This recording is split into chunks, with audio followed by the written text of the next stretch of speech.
Partygate comes back to haunt Boris Johnson and his political future. New pictures show the former Prime Minister attending gatherings with plenty of alcohol, as MPs say he may have misled Parliament multiple times. He, however, remains defiant.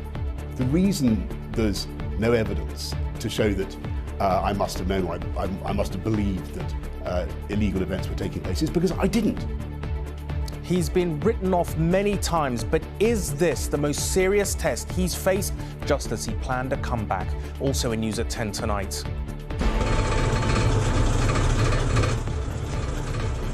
Emma witnesses the helicopter pilot still keeping Ukraine's skies free, as President Zelensky tells us his forces urgently need more modern air power. We need aircrafts. It's not about, discussions or promises, but it's about training of our pilots and providing us with aircrafts. Former England captain Michael Vaughan takes the stand to deny claims of racism whilst at Yorkshire Cricket. It was the right-wing political gathering that proved a key stepping stone to the White House for Donald Trump in 2016. Dan is at this year's CPAC conference to see if anyone can stop him being the Republican candidate again. And the oil that will anoint Charles as king is consecrated in Jerusalem and begins its journey to London for the coronation.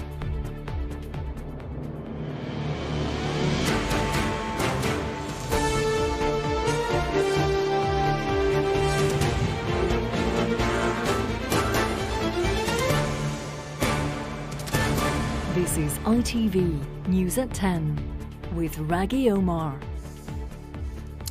Good evening. Boris Johnson is tonight contemplating the full scale of the Partygate charge sheet he must answer when he appears before the Commons Privileges Committee later this month.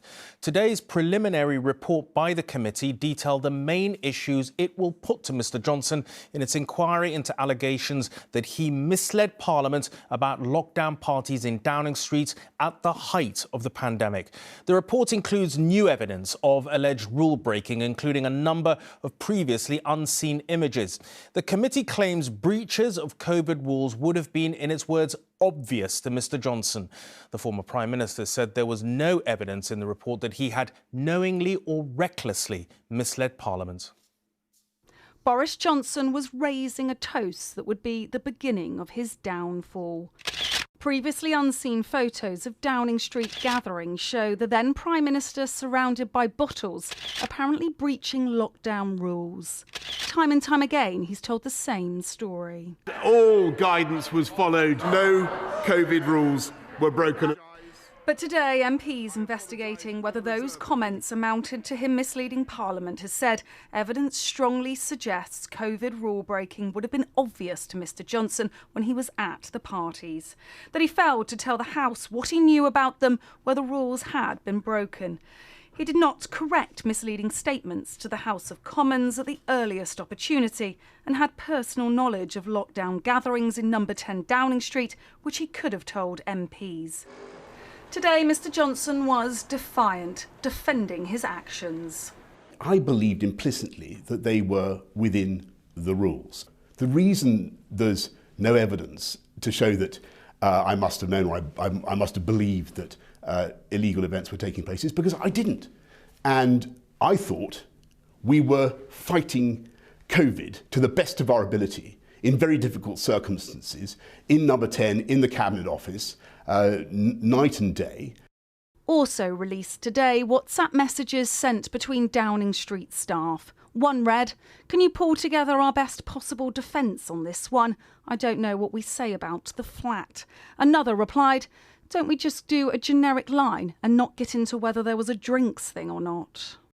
I think the evidence of wrongdoing by Boris Johnson is already pretty damning. And I think, first and foremost, of the families, not just those that lost loved ones, but also all the other families who were obeying the rules, changing their lives. Femi Akinola was a care worker during the pandemic. He died after contracting coronavirus. For his son, Boris Johnson's interview made for uncomfortable viewing. I buried my father and the next day there was a party in Parliament And that's something I have to think about every time it comes up, that he says, I didn't break the rules. You did. It's clear that you did. There are pictures of you breaking the rules, so just tell the truth and let's put this to bed once and for all. Boris Johnson is due to give evidence to MPs later this month. They, like the families who lost loved ones during the pandemic, believe there are still unanswered questions. Amy, this isn't the end of the affair, and the Prime Minister is going to be giving evidence later this month before the Privileges Committee. But he's sure to raise this issue of Sue Gray, who is the senior civil servant that led the investigation into Partygate, having been hired by Sir Keir Starmer. Yesterday, he's already questioned the fact that the committee there have used evidence that was part of her investigation. Until yesterday, she was a senior civil servant. In other words, she is expected to be politically neutral. But she handed in her resignation yesterday to take up a post as the Labour leader Sir Keir Starmer's chief of staff. Now, last year, when her Partygate investigation, if you will, concluded, Boris Johnson accepted the findings of that. However, today, he has now questioned her independence and questioned whether or not she is biased. But if you put all of that to one side, there's no getting away from the fact that there were 126 fines handed out after those gatherings, if you will, at Downing Street. And don't forget as well that Boris Johnson himself was fined by police and apologised. Well, it's the weight of that evidence that he's got to answer in about a month's time. And the question will be, if he is found, I don't know what the word is, guilty of having misled Parliament, what's the consequences potentially for him? Well, at the moment today, this is the start of an interim report. This is an interim report. We're still waiting the conclusions. But if it is found that he did mislead MPs, then he could either be suspended or expelled as an MP. And of course, that would force a by-election in his constituency. But those sanctions would need to be approved by a vote in Parliament. And I should reiterate, he has denied misleading MPs. And of course, he still has to be questioned by them later on this month. OK, well, it's an interesting month ahead of us. Thanks very much indeed. Now, President Zelensky spoke to us today and repeated his plea for the West to provide Ukraine with fighter jets to help carry on the fight back against Vladimir Putin's invading forces. So far, Russia, with its emphasis on ground troops and the use of missiles and artillery bombardments, has failed to stamp its superiority in the air over Ukraine. But as Emma discovered, Ukraine's own aerial assets on the front line rely heavily on older weapons like its Soviet-era battle helicopters. They are fighting for every bit of land.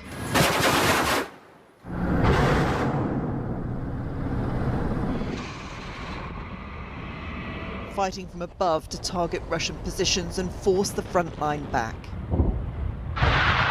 Ukraine's air assault on the forces below is relentless.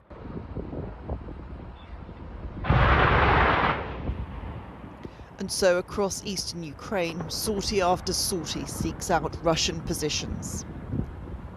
To hold the ground, you need to hold the skies. Such is the battle in the east. Survival means fighting as close to that ground and as far from that sky as possible. We have a very hard job, especially for us now is very dangerous on the east part of our country.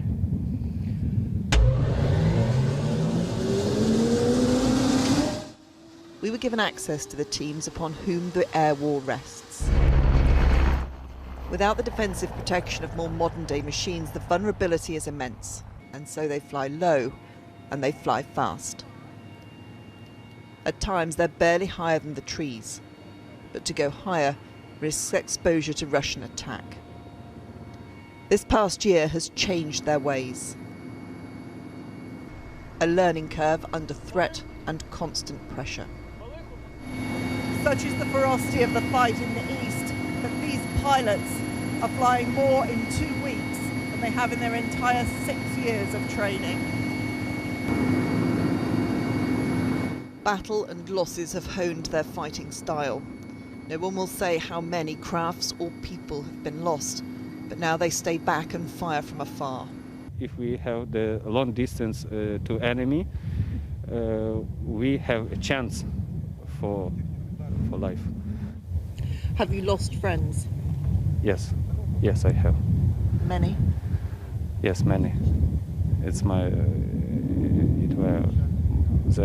were my best friends during 1 year. Much of Ukraine's air power comes from Soviet times. The menaces of old battles back to work once more. They're modernising where they can, arming antiquated transport helicopters to attack. But it's far from a modern fighting force. That's why Ukraine won't stop requesting Western jets and helicopters. The pressure on the commander-in-chief to give those on the front line what they need to win their fight is evident. In the second year of this war, what can you do to speed up the supply of weaponry? And do you believe that the West will have a long-term commitment to supporting this country? We need artillery. That's number one. We need the artillery systems. We need the ammunition, a lot of ammunition in order to stop Russia. We need aircrafts. It's not about, discussions or promises, but it's about training of our pilots and providing us with aircrafts. In conflicts of old, there was a belief that losing the war in the air meant losing the war in its entirety. Time has not changed that belief here. They fight for these skies, knowing the battle above is for the land below. Emma Murphy, News at 10, Western Ukraine. It was Russia's invasion of Ukraine, of course, which played such a big part in pushing up the price of domestic energy here. But tonight it looks like there could be some relief around the corner for the many thousands of households who probably feared they were about to fall off a financial cliff edge as far as their fuel costs were concerned. We understand the Chancellor is expected to extend by another 3 months much of the financial support scheme currently in place, though not all of it. Like so many, John can barely afford his energy bills now, let alone a rise next month. A disabled pensioner, he tries to avoid using expensive appliances. So while he welcomes news today that government support is likely to continue, he says it won't make life any easier. The minute I switch on the cooker, I've seen the meter go all the way up like that. Most of the time now, I have to eat microwave meals, because it's quicker, cheaper and less expensive on the electric. At the moment, the government's energy price guarantee limits the typical household bill to £2,500 a year. There has also been a £400 winter discount, but it ends this month and the cap was also due to go up to £3,000 from April. It's now expected to remain at the current level.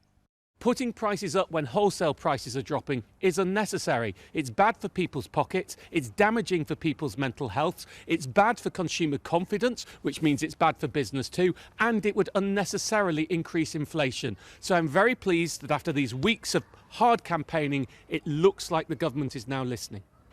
The government has been under pressure to extend support because the price that energy companies pay for gas and electricity has been falling, making the scheme less expensive for taxpayers.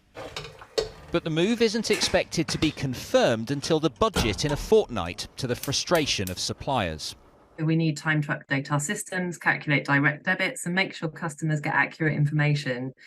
So while I appreciate that the Chancellor deserves a political moment for doing the right thing, the sooner they can let energy companies know for sure that this is happening, the better it will be for customers. Campaigners say failing to keep prices at the current level could put more than 1 million more households into fuel poverty. For most, it now seems likely energy bills will still go up next month, but not by as much as many had feared. Ben Chapman, News at 10.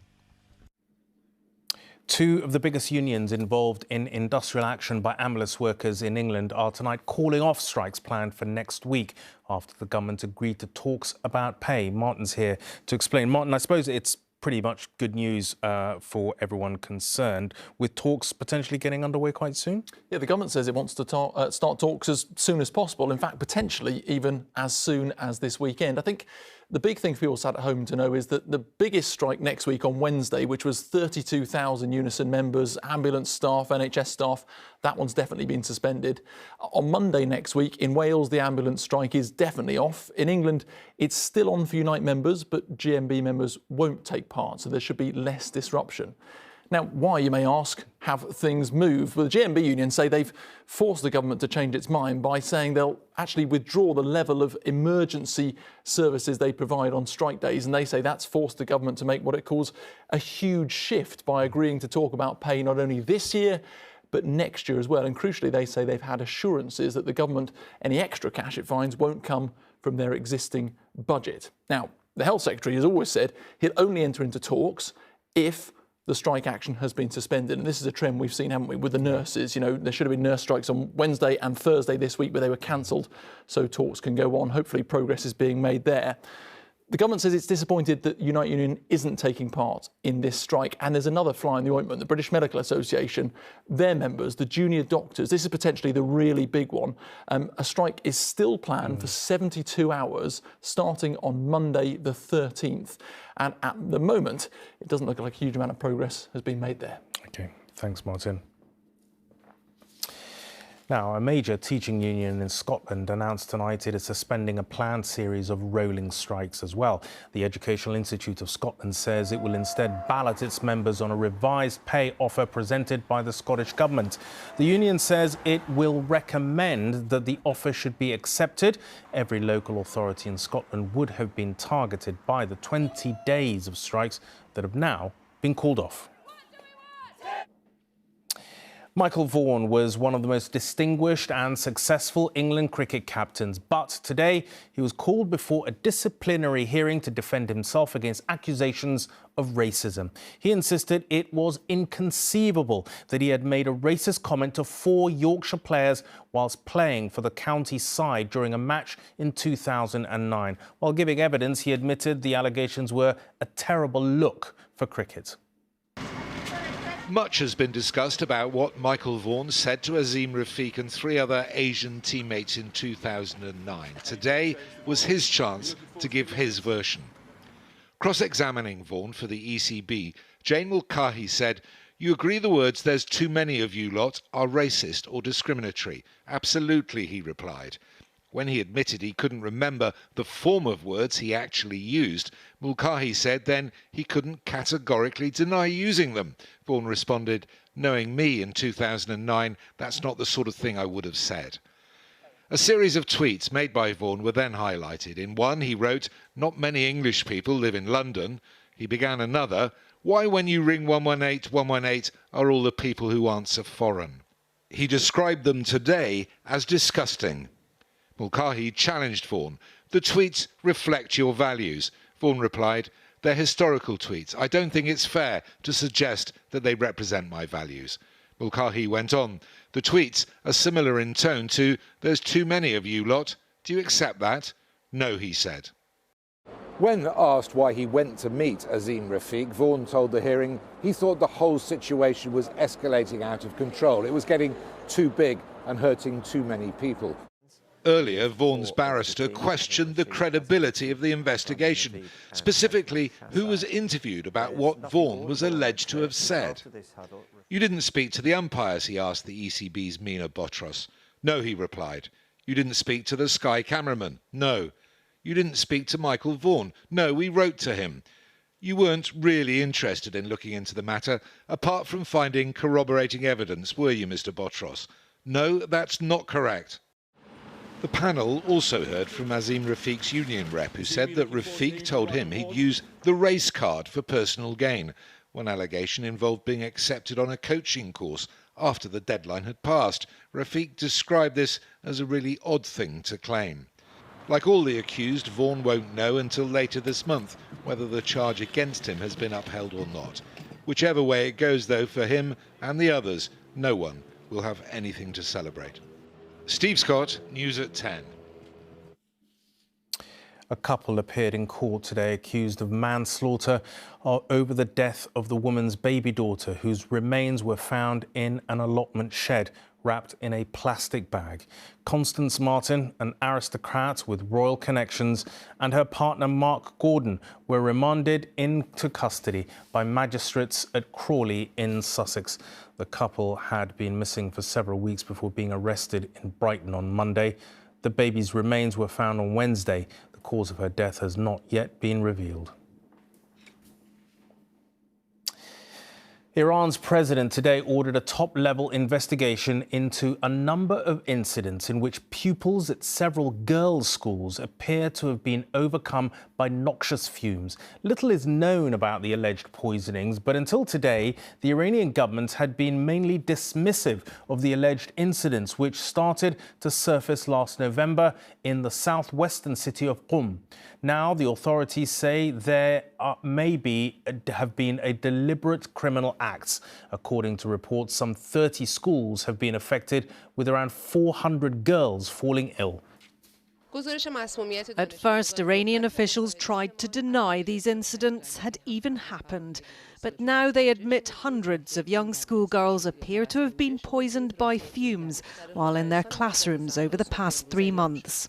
Around 30 schools have been affected, hospitalising up to 900 children, mostly girls, for several days at a time.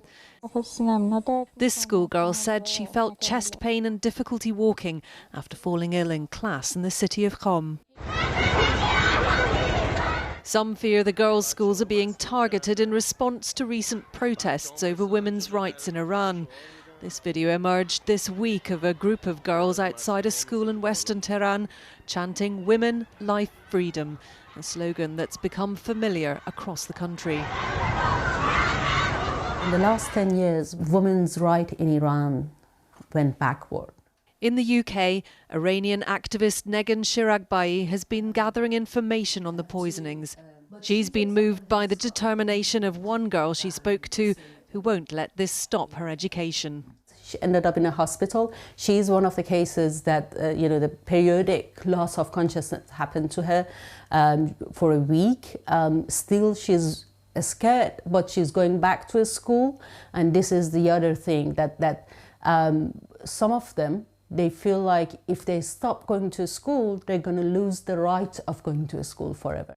Students have reported smelling tangerines and cleaning agents before becoming unwell, and an investigation has been ordered by Iran's Prosecutor General. It's believed one person, thought to be a tanker driver, has been arrested.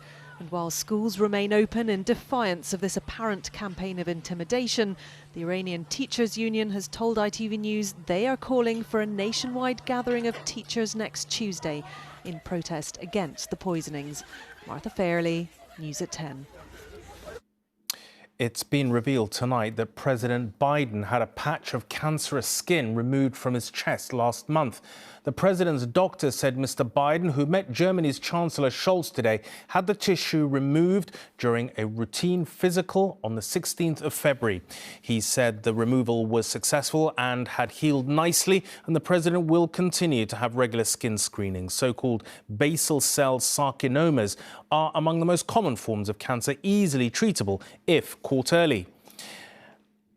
And still in the US awaits for confirmation over whether President Biden will run again, despite his treatment for cancer. Donald Trump is using the annual conference of leading right-wing figures to push his campaign to be the next Republican presidential candidate. The election's still a year and a half away, but this weekend's Conservative Political Action Conference could prove a key moment. Donald Trump is scheduled to be the conference headline speaker tomorrow as he tries to gather support behind him. But there are others trying to push their claims too, like Mr. Trump's former ambassador to the UN, Nikki Haley, who has already declared her candidacy. Also present is the influential former Secretary of State Mike Pompeo. But even more notable, perhaps, are the absentees. Powerful potential candidates like former Vice President Mike Pence and the person who could be Trump's biggest rival, Florida Governor Ron DeSantis. Say it with me, make America great again. The slogan that won the White House for Trump.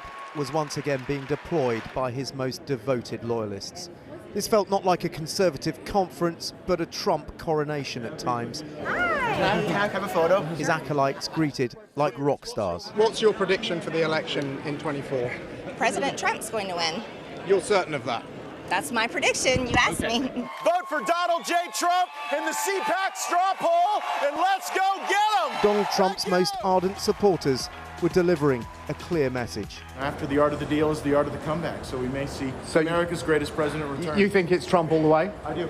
But conspicuous by their absence were other Republican contenders like Florida Governor Ron DeSantis, who chose to promote his book rather than attend.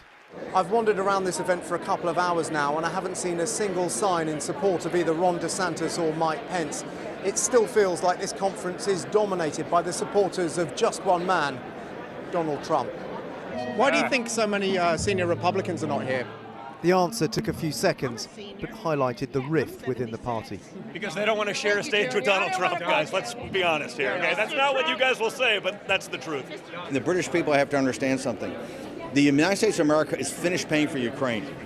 A man who has an opinion on just about everything, unsurprisingly had strong views on the chances of his old boss, with whom he famously fell out. Trump is a populist. Trump is a nationalist. It's populist nationalism that is the new driving force in conservative politics. So his time hasn't passed? No way, not even close. What do you mean? The Trump movement, just look at the energy here. The Trump movement's at its very early days. And what about the legal jeopardy he's facing? I think the legal jeopardy, it only reinforces his popularity with the people. If he's indicted, he'll win the Republican primary in a walkaway.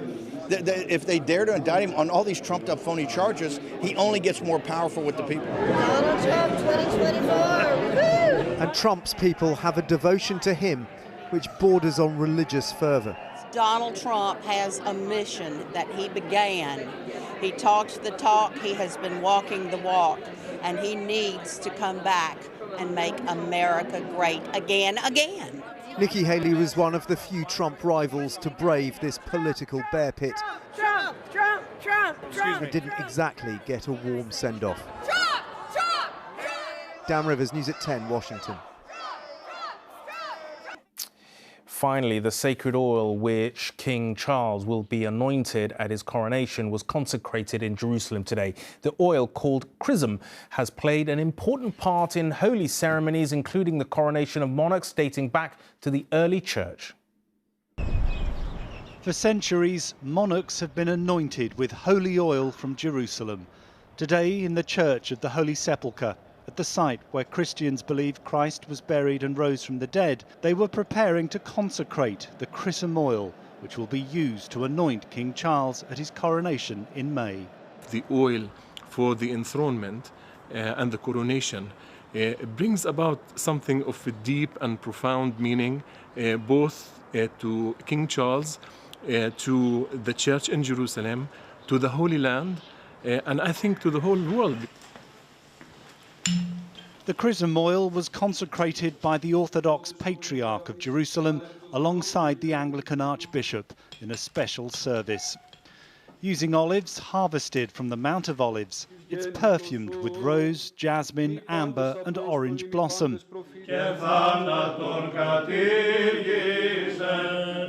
Both the King and Queen Consort will be anointed with this holy oil at the coronation. The oil is based on what was used at Queen Elizabeth's coronation and is a formula which has been used for hundreds of years. Charles's grandmother, Princess Alice, is buried at Jerusalem's Russian Orthodox Church of St. Mary Magdalene. Now, oil from the olive groves, not far from there, is beginning its journey to Westminster Abbey. Neil Connery, News at 10. And that's it from all of us. Have a great weekend. Bye.